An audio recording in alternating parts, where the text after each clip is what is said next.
Hello and welcome to things I find interesting that happened today in the past, aka T.I.F.I.T.H.T, I.T.P. This show is all about the events that occurred today in years past, both recognized by actual historians, but mainly things I personally find intriguing enough for me to bring to you. The source of this information comes from the smart device application on this day, the icon of which can be seen as cutoff prevention at the beginning and end of each episode.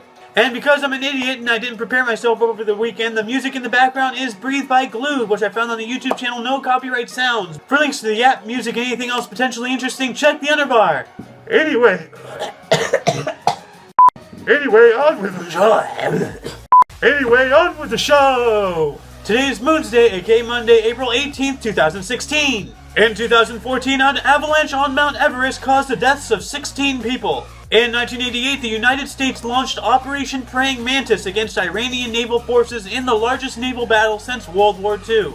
In 1980, the Republic of Zimbabwe, formerly Rhodesia, came into existence, with Canaan Banana as the country's first president. The Zimbabwean dollar replaced the Rhodesian dollar as the official currency. In 1961, CONCP was founded in Casablanca as a united front for African movements opposing Portuguese colonial rule. Also in 1961, the Vienna Convention on Diplomatic Relations, a cornerstone of modern international relations, was adopted.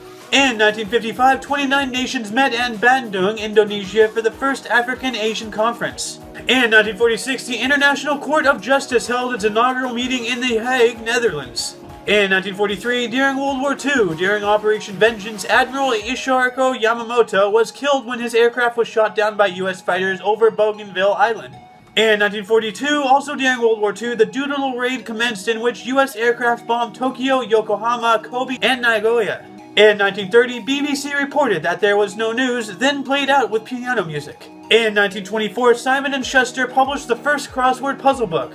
In 1912, the Cunard liner RMS Carpathia brought 705 survivors from the RMS Titanic to New York City. In 1906, an earthquake and fire destroyed much of San Francisco, California. In 1847, the Spirits book by Allan Kardec was published, marking the birth of spiritualism in France. In 1848, the Battle of Cerro Gordo ended with a U.S. victory, opening the way for an invasion into Mexico. And Mexicans have been invading us ever since. The British are coming! The British are coming! In 1775, the British advancements by sea began, causing Paul Revere and other writers to warn the countryside of the troop movements. And in 1506, the cornerstone of the current St. Peter's Basilica was laid. Births: Conan O'Brien, 1963, Jeff Dunham, 1962, James Woods, 1947. Deaths: Albert Einstein, 1955. And that concludes T.I.F.I.T.H.T, I.T.P. For your dose of Pacifist Daily, I am Ayo and you are you. Toodles!